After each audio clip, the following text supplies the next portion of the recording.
فعالیت وکیلی خود را طول 10 سال دوام دادم در کشور، در تاجیکستان حمایت میکردم. بسیار پرونده های جنایتی به عهده میگرفتم. پرونده جنایتی سیاسی اینچنین در آنجا بود. آخرین پرونده من که طول 9 ماه حمایت کردم، این یکی از وکیلان مشهور بود، بزرگمهر یارف، که به همه معلوم بود و تقدیر اون کس چی شد اینش هم به همه معلوم است.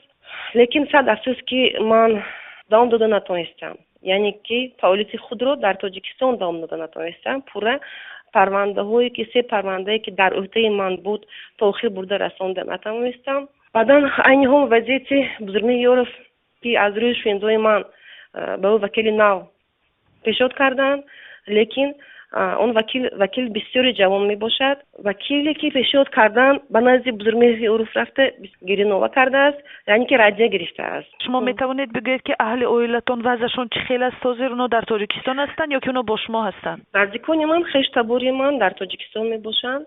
من با اونها عموما علاقه ندارم، یعنی که اونها با من علاقه کردن میترسن. اون شخصای نزدیکی که من گفته نمیتونم با همراهی من است، البته فرزندی من در همراهی من است. من یگان مراتب به سیاست دخالت نداشتم. من به یگان اعضای گروه نیستم. چقدر که در تن جان دارم، من کمک میکنم به مردم، یاردم میکنم. زیر مشاوندوی خود، یعنی که حال و احوال اونها قریب هر روز در نزدشون بودم. فقط اینکه روز یکشنبه به نزدشون عیادت نمیکردم.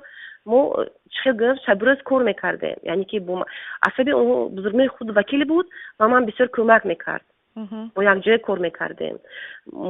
در یک روز 5 ساعت، کمش 4 ساعت من در نزد اونها بودم. مثلا وضع روحی بزرگمهر یارف چه خیلی است؟ بزرگمهر مرد است. وضع روحی اون در اون روزهایی که فعالیت میکردم، یعنی که تو ماهی انور، خوب بود. خود رو به دست میگرفت، همچون مرد به دست میگرفت. من یگان مراتب اشک چشم اون مرد رو ندیده بودم در فعالیت کاریمون. اپتیمیست، بسیار مرد که اپتیمیست بود.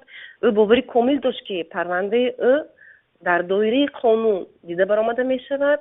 در دایره قانون امروز نباشد، پگاه نباشد، پگاه دیگر حل می شود. درست است که میگویند که تندگپی خود بزرگمهر سبب شد که پرونده و سنگین تر شود روز بر روز. وضعی اون کس رو فهمیدن ممکن است. تندگپی این کمتر سخت‌تر گرفتن ممکن. بزرگمهر یارف گپ میزد، در حقیقت گپ میزد. او خود رو عصبی اون که او وکیل بود، خود رو نیست حمایت میکرد. آدمی که درک میکند، آدم بسیارتر خودش میدوند که بعضی خودش رو گناه صادر کرد نکرد، هم در نزد خود وجدان خود، هم در نزد خلق. بزرگمهر نیز به خشم میآمد، جوش میآمد در مرافعه سودی باور نمیکرد. میدونید یک اندیشه وجود دارد و این اندیشه بر اساس تجربه که ما ژورنالیست و مثلا اعضای جامعه میبینند، کار افتاده ها میدونند، همین است که وقتی در دادگاه سخن آخرین را نه ادوکات بلکه عیبدار شونده دولتی میگوید، معمولا دادگاه هم حکم را موافق همین صادر میکند. در حقیقت حالتایی بود که در تجربه کاری من، یعنی که دادستان کدام چی رو که میگفت، سود اگر کم کند ممکن 1 سال، ممکن 2 سال یا ممکن زیادتر میداد. بعد از وی شکایت‌های کساتونی، شکایت‌های نظارتی بسیار وقت بیفایده میموند، یگان نتیجه نمیداد. سودی‌ها گرچند که خود خواهند کمک کنند، لیکن کرده نمیتونند. من میدونم سودی‌هایی که حکم خوندن لیکن بعد از وی خودشون گریه کردند. من شاهد این هم شده بودم.